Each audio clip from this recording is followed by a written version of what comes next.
Solutions to the Dropout Crisis, addressing the dropout crisis one strategy at a time. Brought to you by the National Dropout Prevention Center Network with support from K-12 and Fuel Education and in partnership with Clemson Broadcast Productions. Welcome to Solutions to the Dropout Crisis. Solutions is a monthly broadcast by the National Dropout Prevention Center, sponsored by K-12 and Fuel Education. This generously supports this initiative, and we appreciate that. We're here in Palm Springs, California today. We're at the National Dropout Prevention Conference in Palm Springs, and we're fortunate to have a number of guests with us. When we come to these conferences, we're able to pull together some real practitioners who have great stories to tell and great messages for us to share with our viewers. And so we're going to do that today. I'm co-hosting this event with Mr. Tommy Stevens. Tommy is the project director for the National Dropout Prevention Center. Right now, in this particular role, Tommy is the director of a significant grant project that serves schools around Toyota impacted areas, funded by the Toyota Foundation. And this particular project serves schools in Kentucky, in Mississippi, and in New York City. Tommy, welcome. Thank you. Glad to be here. We're glad to have you. Tommy, let me ask you a little bit about this project. You've been directing this project for a little over 2 years now. Right. What's the gist of this project? Well, we've kind of got it down into two parts. The first part is the Career and Technical Readiness System that WIN Learning, we've contracted with them to put into the schools. And the second part that we've implemented last year and really strong is the services that National Dropout Prevention Center can offer. So we've done program assessment and reviews, and we've done diploma planning institutes in Kentucky, Mississippi, and we're going to have some in New York City coming up. So it's been a really good program, I think. I think it's been very valuable. Great. So this is sort of a two-pronged project. One, to build career technical ed, particularly soft skills among the students in those schools, and then also to help those schools improve graduation rates through different strategies provided by the National Dropout Prevention Center. Correct. Okay, good. We're fortunate to have with us today several representatives, one from each of these areas, Kentucky, Mississippi, and New York City. We're fortunate to have with us Clay Good. Clay is the director of middle and high schools in Scott County school system, Scott County, Kentucky. Clay, welcome. We're glad to have you. Thank you. Glad to be here. Good. Clay, tell us a little bit about Scott County and tell us who you are, help our viewers from all over the country know more about Scott County and what it's like and what you guys are doing there. Yes, Scott County High School is the largest high school in the state of Kentucky. We have a little over 2,500 students in grades 9 through 12. We are a successful high school, but certainly a high school that continues to improve. After our visit from the National Dropout Prevention Center, we realized some key areas that we could implement that would improve both our graduation rates and the percentage of students that are graduating college and career ready. Good. Well, now you're near a large Toyota facility, is that correct? We are. Georgetown, Kentucky is the home of Toyota Manufacturing, the plant that produces the Camry, the Avalon, and Lexus. It employs about 10,000 workers. And to give you kind of an impact on the community, Scott County is approximately 52,000 right now. So it employs a good number of our folks in Scott County. In addition to Toyota, there's about 5,000 jobs related to the automotive industry. So our unemployment rate is low, as you can imagine. It's about 2%, extremely low, which makes us really work hard to make sure we're producing students who are college and career ready. Clay, why is a large manufacturer employing 10,000 people like Toyota, why are they interested in what you guys do? Yes, Toyota really needs our school system to produce potential employees. And we have really communicated with them over the last couple of years to see what exactly they need from our students. And the first thing that they have communicated to us is they need students with the soft skills. Those students who will be employable when they graduate from Scott County High School. Students who know how to communicate, work as a team, can show the professionalism needed in the workplace. And then certainly students that have the math, reading and writing skills, so they can be grown into the type of employees that will make a company like Toyota successful. I see. What have you guys done specifically? Tell us more about the project and how it's been involved with you. Yes, well, we were graduating about 93% of our students, so a pretty good percentage. We would certainly like to increase that, but only 62% of our students were graduating college and career ready. So we have put a heavy emphasis on making sure that our students meet the college readiness benchmarks in our state. And in the state of Kentucky, that means that students meet the certain ACT benchmarks. That's a 20 in reading, a 19 in math, and an 18 in English. And that students also have those career readiness skills, again, so that they are employable, trainable, and will, again, make the companies around Scott County successful and continue to grow. Okay, I see. We were fortunate as a National Dropout Prevention Center to just be the vehicle to bring you some tools and resources and things to assist. Tell us about what's gone on specifically from this project. Sure. We've implemented My Strategic Compass at the middle school level. We've certainly learned that it's key that starting middle school students, that they are researching careers, looking at the results of their career interest inventories, and starting to identify the career path that they want to pursue. My Strategic Compass has been invaluable in working with our students as they complete that type of research. And our goal now is as our middle school students progress to the high school, we want them to identify at least a couple of potential career pathways that they want to pursue once they hit the 9th grade. So My Strategic Compass is a tool that helps students to explore and set some direction for themselves? It is. I like to call it the Occupational Outlook Handbook on steroids. Okay. It's a really interactive tool. Students are able to go in and do the current research on these careers. Kids at that age, of course, have a lot of misconceptions about various career pathways. This gives them the facts. It also allows them to see what they are going to have to accomplish in order to enter that career area. And so it immediately starts motivating students. They get their sights on the future, and they realize, hey, the schoolwork I'm doing is relevant, and it does start now. So they can get on that path to college and career readiness. I see. Tommy, you've been on the ground with these folks. You've been our representative up there in Kentucky with the schools. What have you seen specifically with the implementation of this project? Well, it's been really exciting working with Clay and the team in his school. We did the program assessment review, kind of an audit type thing, and we pointed out a few things I think that maybe the district didn't know at that time.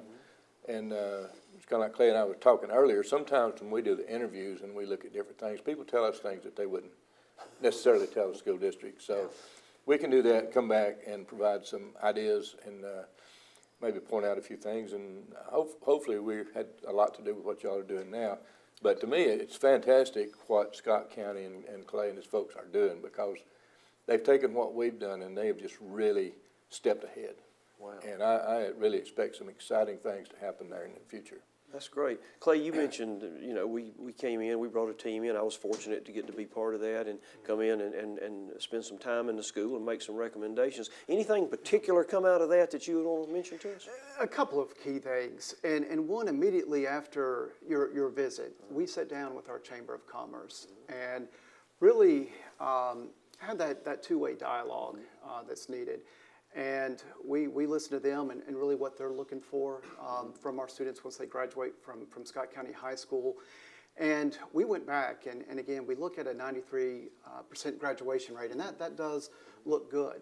But the community needs all of our graduates. They are, again, with such low unemployment, we can't afford to lose any students. So we went back to and really started naming and claiming students. We identified students starting their very first year of high school in the 9th grade, that we're not on track towards that college and career readiness. And whether the student need help with their math skills, English writing skills, we started identifying those students and providing some academic interventions. And again, the college career readiness component of WIN was a powerful tool. And now we really kind of follow the data very closely on each student. We don't allow students to fall through the cracks, even though we are a very large high school. But we make sure that they are getting the individual attention. We set up an advisor-advisee program. We've gotten mentors from the community. We've really built a strong partnership. And so every kid really just develops an individualized learning plan on what it's going to take for them to graduate from Scott County. And again, not just graduate, but graduate ready to go in and enter the employment field, go on to college and get that post-secondary training and be successful citizens. How did that business community that you reached out to, how did they react? They were excited.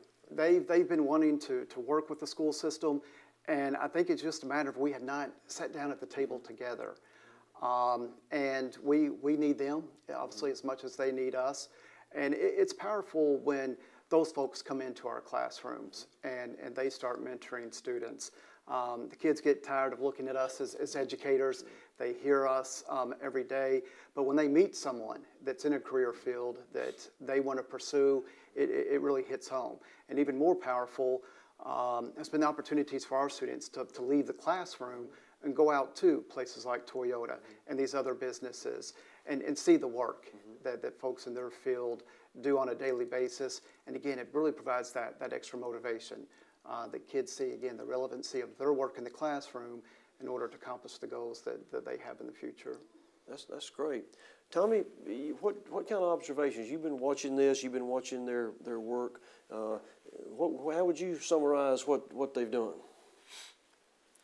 Well, I think they just really took a giant step forward from where they were. And obviously, Scott County was a great school system anyway, but you know, what we say and what we talk about is if we've got one student that's dropping out and not graduating, then we got a problem. So I know when we first had a conversation, I think you were at about 87% graduation rate, and your goal was to get 88% because that was a state average. Yes. So you can see they've reached 93%, I believe. In 1 year. And but the reason for that is the things that we did, Clay, I think, and the team got out of that what they needed to, and they really moved forward with some of the suggestions that we had.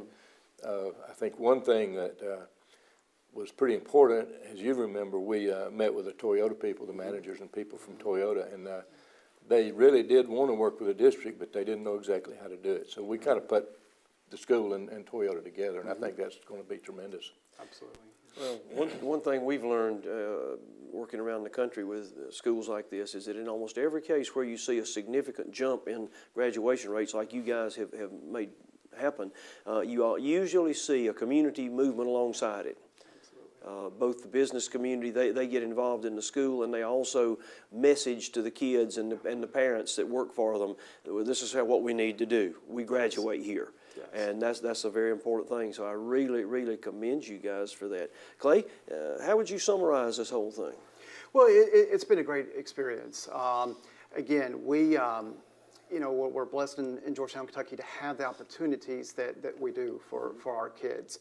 And we've taken that responsibility to make sure each and every kid is cared for in a nurturing environment. They're given the academic skills they need to succeed, and that we give them the soft skills that our employers are looking for. So we've taken on the challenge. We've embraced it, and our kids have embraced it. They appreciate the opportunities that they have in our community. And really, again, it's taking that each kid one at a time and making sure that they have the tools they need to succeed. And for us, that's graduating, and not only graduating, but graduating college and career ready. Well, that's a great story, Clay. We will have hundreds of people view this broadcast, either when it's broadcast live and it's archived.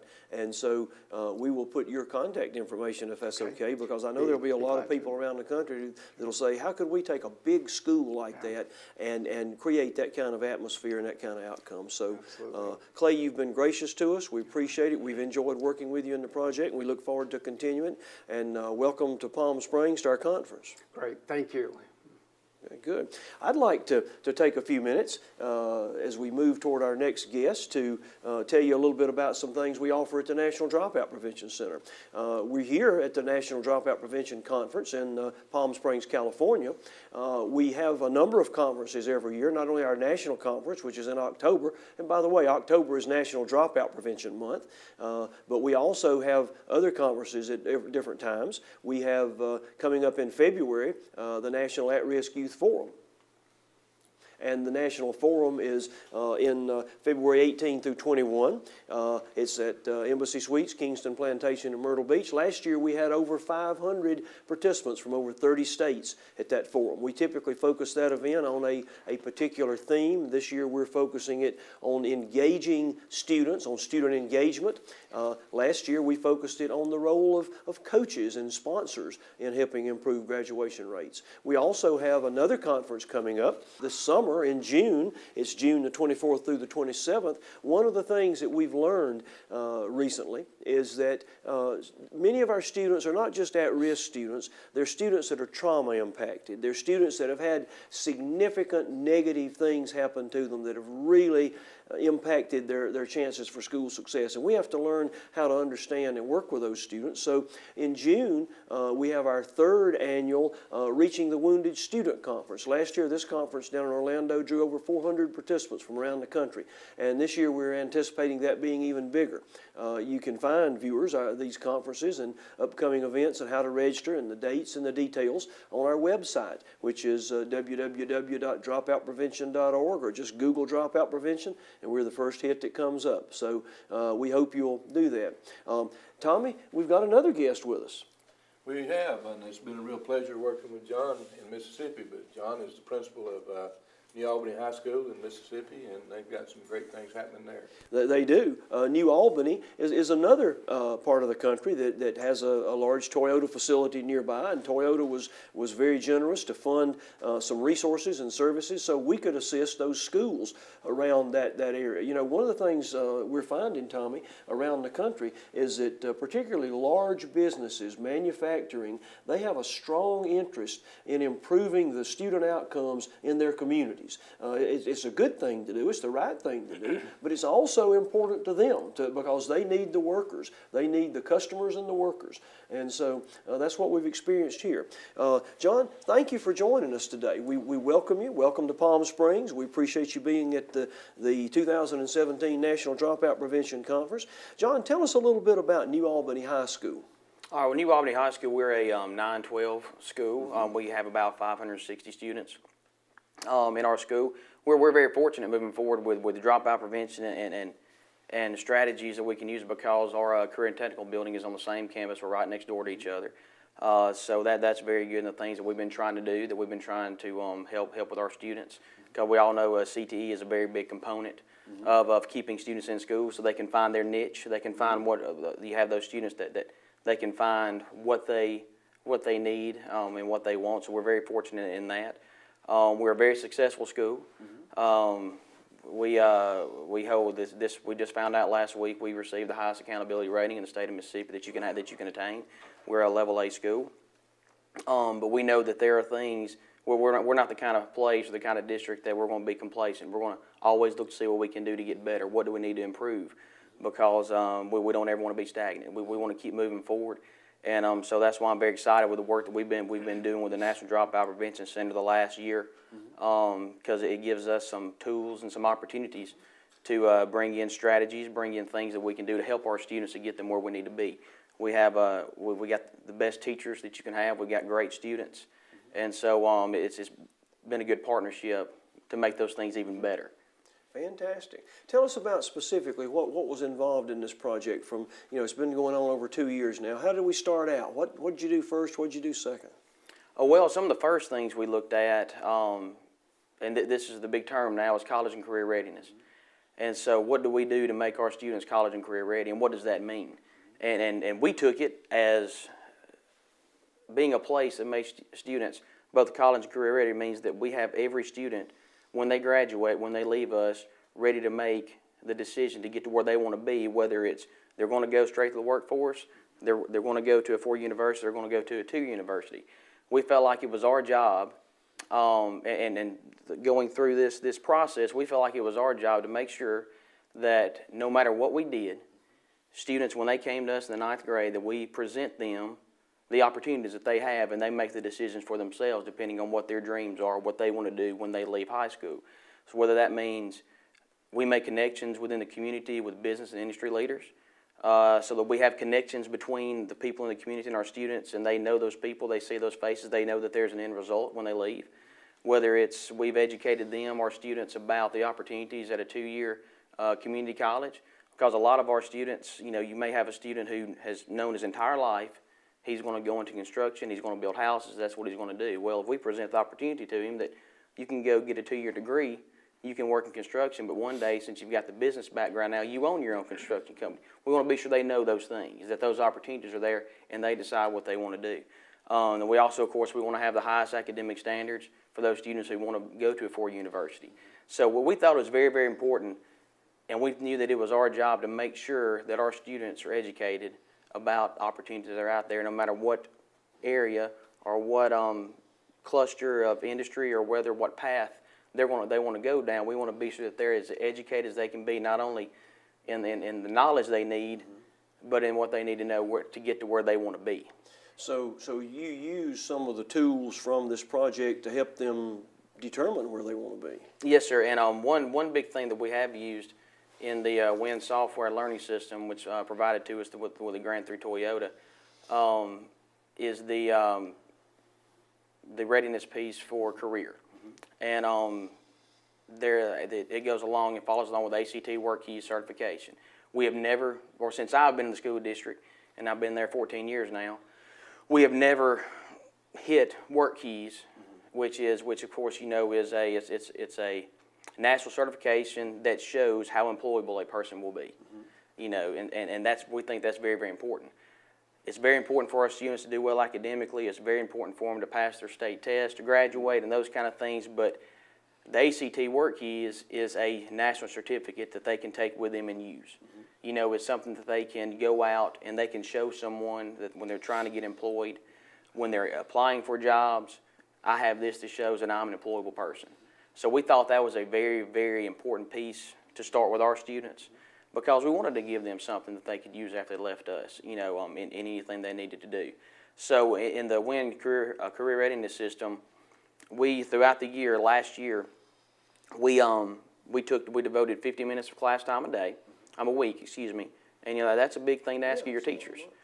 But we had buy-in from our teachers, and when we presented it to our teachers in a way that it's going to help students, then our teachers are on board, because our teachers are so good, they're going to do whatever they can do, and they're going to want to help their students. So when they saw that it was beneficial to their students, they jumped on board. We didn't know what we were going to do, how we were going to do. The first year I was open, we had 50 students receive certification. And we had a strategic process about how to get what students we were going to test and those kind of things. And we were very, very proud with our success. We had a 98% passage rate, or received certification rate on the Work Keys. But the silver is the level of the Work Keys that you want to get, that most employers want you to have. We had 86% of our students who tested received silver or above. And we tested our students, because there's a cost of the test. We chose which students got to take the test by their work throughout the year. So we didn't go and get the highest academic students to test to make our scores look good. So you can do that. Yeah. But we went throughout the year, that 50 minutes a week, in the WIN Work Key system. You can look to see the time the students devote to it. You can look to see their progress. You can see their progress throughout the year. And so those students who worked throughout the year and reached levels that got up to the levels they needed to be and showed improvement, those were the students that we tested. Okay. So it wasn't, like I said, it wasn't the highest academic students necessarily. It was the students who showed and worked and progressed. And we thought that was a good idea because those are the kind of people you want to employ. Sure. The hard workers, the ones who are going after it, the ones who are getting it. So that's how we went about deciding who tested. Now, we tested 154 students. And like I said, the 98% rate of the bronze and above, you know, we're very, very proud of. I was hoping we got 50 kids to get a certificate. You know, we ended up with 151 getting a certificate. So that's one of the biggest things that we've seen.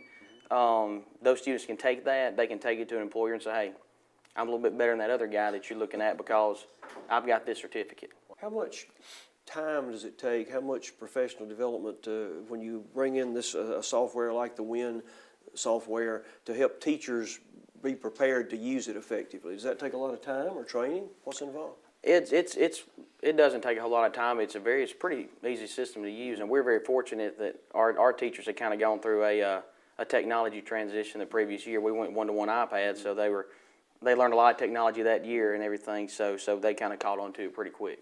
Okay. And a couple other things that we're doing, that working with Mr. Stevens and things like that, they came in, did an assessment of us and of our school and everything, and like it was said before, it's, you know, we've got a great school, and you can get complacent. You can think that everything's just going smooth and great, but it was really, really wonderful to have somebody come in and give an outside view and kind of say, yeah, you got things going great, but here are some things that you can do. And you're like, yeah, I never thought about that. So some things that we know that we're planning on doing in the future this year and on into the future is we've always taken our students to colleges in our area. We're going to branch out. We're taking them to different colleges, different visits, things like that. Last year we took a group of students to Vanderbilt. So we're branching out of our little area because we know we need to expose our students to more than what's just in our immediate area. We're also implementing a capstone piece to where we're going to grow with our sophomores and juniors this year. We're going to connect them using my strategic compass to areas that they seems like's in their path with industry, and they're going to go visit 2 or 3 of them during the day and stuff. And their next junior year, we're going to fine tune it to more of their direct area. Of course, these can change, but we're really taking this, hitting the ground running, of getting our kids to see more out of what's out there, to see more of what's out there and everything, so that they can have a better idea of where they want to be and what's going on in these jobs. We're working to implement internships through this between junior and senior year with places in the community, and that's all come from this to help our students see what's out there more and get involved with business and industry more and those types of things. How did the business and industry folks react to you guys? They've been great. Last summer we had a luncheon, and we sent out letters, made phone calls, and we had about 75, I believe, different business industries come in, and it was, you know, a lot of times when schools call, they're asking, hey, can you help us buy this or you want this? There's nothing to, we wanted to show them what we were going to do to help benefit them, you know, to get them on board with us and everything, you know, saying if you start using the work keys as a job screener for your place of business, this is how it can help you. This is how it can help your turnover rate. And this is what we're going to do with our students to help you in the future to make New Albany and Union County have the best workforce available.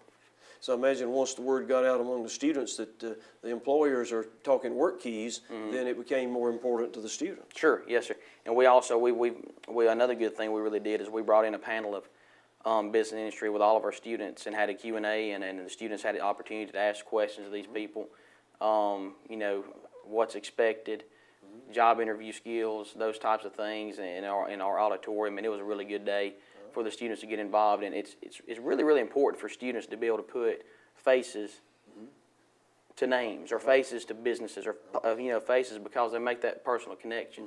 And that, I think that's motivation for a student to stay in school. Wow. When you make these connections with people outside of our building, and they're not hearing it from a teacher, they're not hearing it from principals, because they hear it from us all the time. Sure.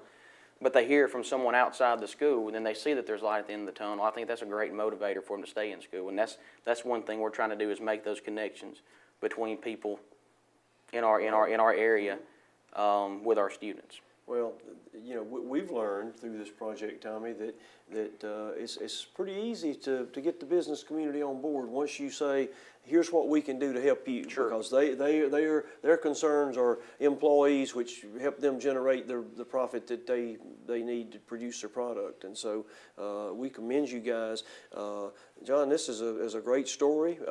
We are going to put up, when we put this broadcast out, both live and we broadcast it in an archive, we'll have your contact information there too, because there are a lot of schools across the country that are your size, that are in Yes, small towns, small semi-rural communities, and they're looking for a way to accomplish what you've accomplished. So we commend you. We appreciate you being here with us in Palm Springs, and we thank you for your time and for telling us about New Albany High School. Thank you. We value that. You know, Tommy, one thing that I've noticed is that we see a lot of good schools, and yet the idea comes to mind that maybe in dropout prevention and graduation rate improvement, good may be a little bit the enemy of great, because a lot of schools have said, well, the state graduation rate's this percent, we've got 2% higher than that, we're okay. And yet we know that they're still losing kids. So, Tommy, I commend you for your work there. Let me tell our viewers a little bit, as we change guests, let me tell our viewers a little bit about some resources at the National Dropout Prevention Center. We exist to provide tools and resources to the people like John and like Clay who do the work, who try to improve the schools and the student outcomes and those graduation rates. And so we put out a lot of tools and resources in addition to our conferences.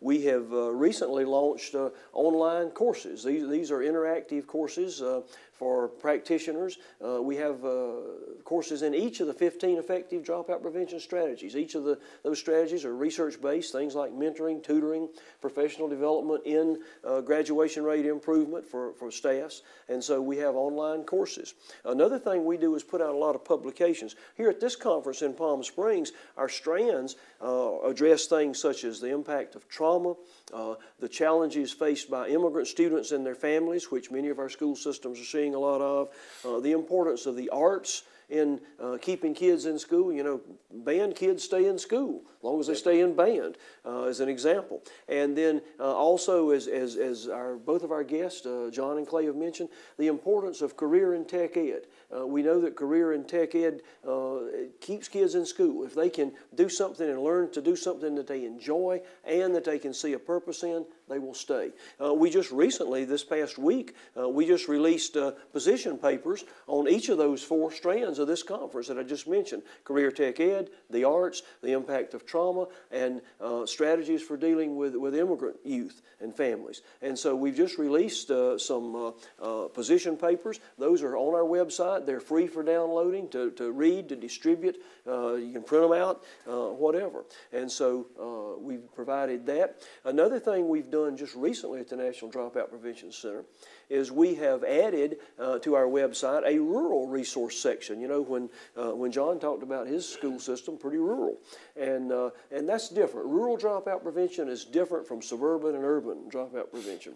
And so we have put together documentary films. We actually have films on 14 states that are rural states primarily, states like Mississippi, states like Colorado, states like Maine, where the population is thin and the schools are small often. And so we've done documentary films so that our viewers can see what each of those states are doing. We also have put out a number of guides and tools. Give you an example.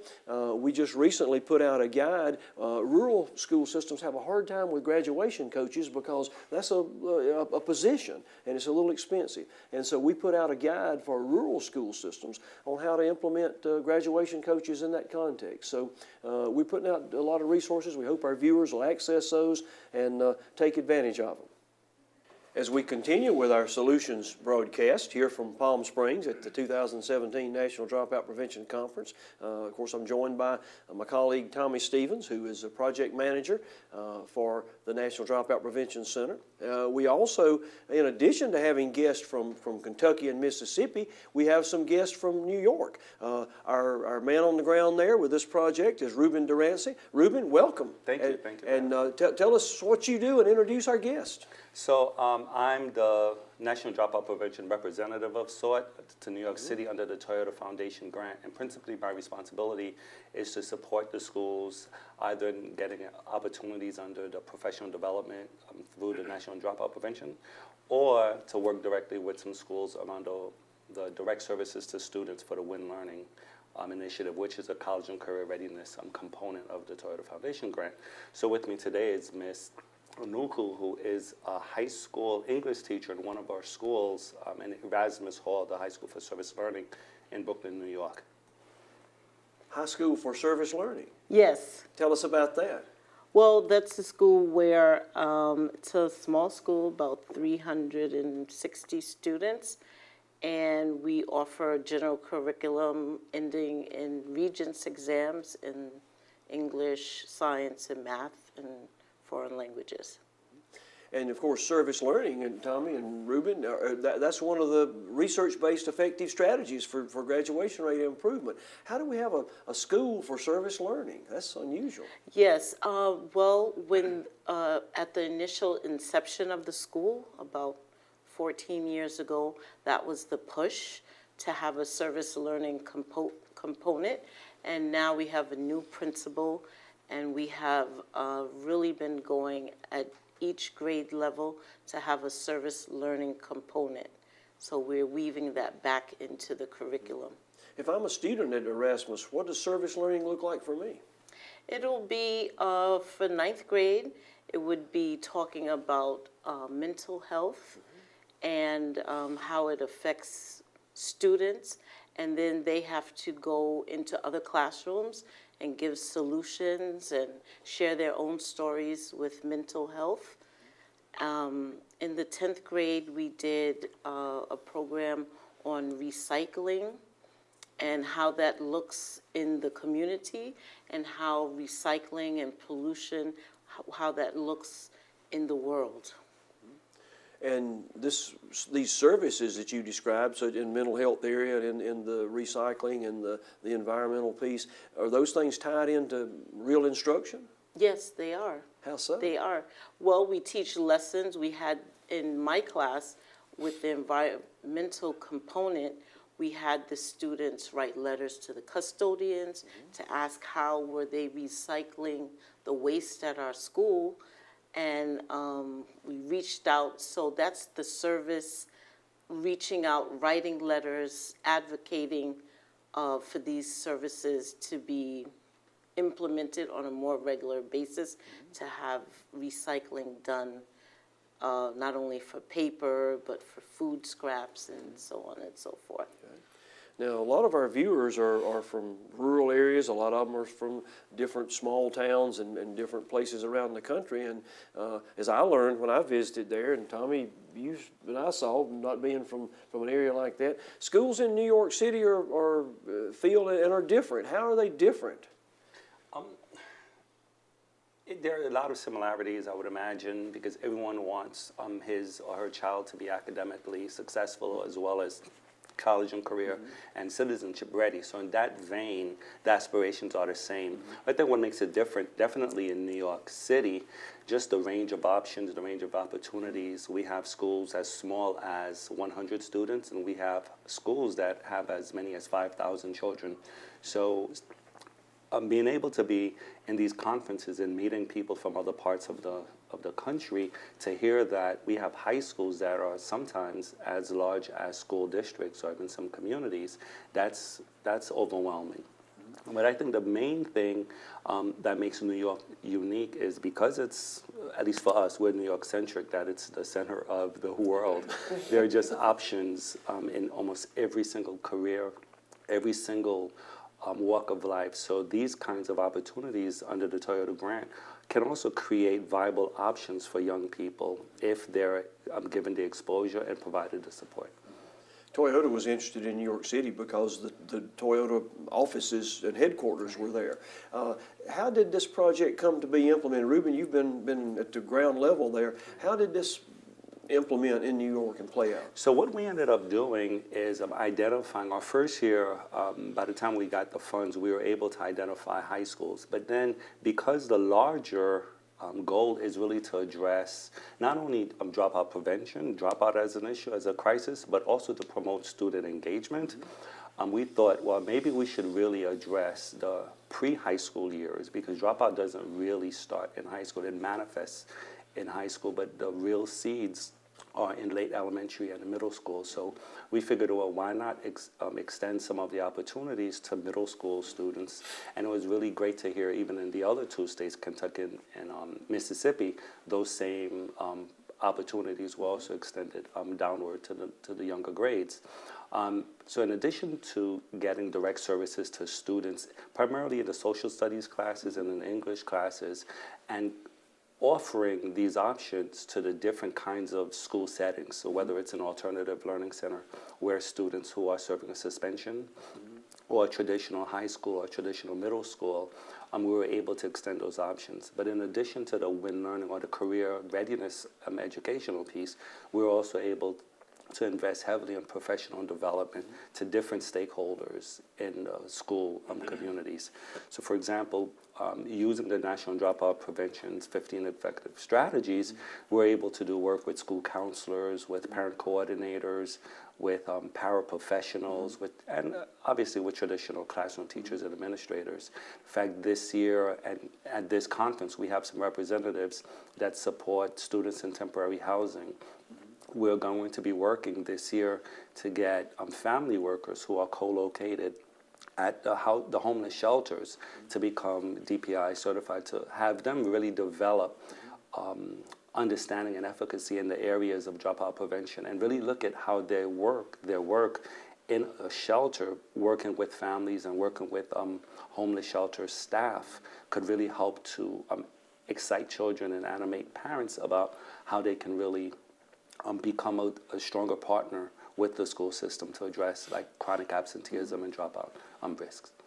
You know, Tommy, when I was fortunate to visit the folks in New York, I came to realize that they have such a wide range of, at-risk students are different in different settings, but I heard from the staff members reports of almost every risk factor I'd ever heard in this gigantic population, whereas you often don't see that many factors, and so it's easier for educators in a small setting where they have, well, our risk factor is poverty, or our risk factor is maybe a language barrier. But in New York, you've got all those things, and in some cases in large numbers. Right. But you know what?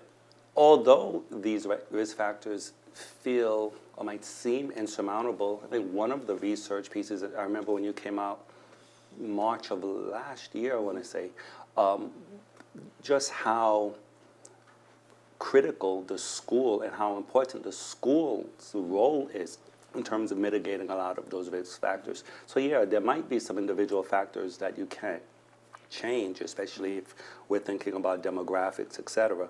But to the extent that, and that's why the professional development part is so key, because we can really do a lot in terms of changing the mindset of the leadership and the teachers to really help to create the kind of school community that's much more conducive to children wanting to be there. Mm-hmm. Tell me, what is, you and I got to see some of this firsthand. What were some of your observations about implementation of this project in New York City? Well, it was a real eye-opener to me, I can tell you right off the bat, but Reuben, if we hadn't have had Reuben there, it would have been really difficult for us to navigate that, because he knows the city and knows how to navigate in the schools and do things. So Reuben has made this process very easy in New York City. One of the big things to me is that although there's so many differences, there's so many things that are similar also. Working in Mississippi, Kentucky, and New York City, students have a lot of the same issues. We have a lot of things to intervene with those issues. And I guess one thing that really struck me is the fact that what we do at National Dropout Prevention Center obviously works everywhere. Mm-hmm. Our 15 effective strategies may need to be modified to different areas, but they really do work. And we're seeing a lot of progress there. We're seeing a lot of really good things going on. And at your level, we're seeing a lot of good things, because I know in the breakout session this morning you mentioned a lot of things you're doing, and I was very impressed. Thank you. Very impressed. Give us a taste of that for our viewers here that were not able to be at the conference. Well, when they came with Win Learning in the spring of 2016, we had decided to let our 10th graders take the 11th grade Regents a year early. So with the intensity of the Win Learning, with the college preparedness section of it, they were able to practice on that rigor it takes to read very dense material. And we had many students who took the Regents that June, and they passed with a college-ready grade of 75 or higher, and everyone was excited, you know. Some others struggled, and we still use the program to those students who may not be college ready. They can explore jobs that may not require that college-ready Regents grade, and the guidance counselor were able to take them out to various locations, to businesses, to see how they could, go about finding a path for themselves. And you tied that into your English and language arts instruction. Yes, I did. How did you do that? I had Future Fridays, so I'd inspire the kids by wearing any kind of college t-shirt on a Friday.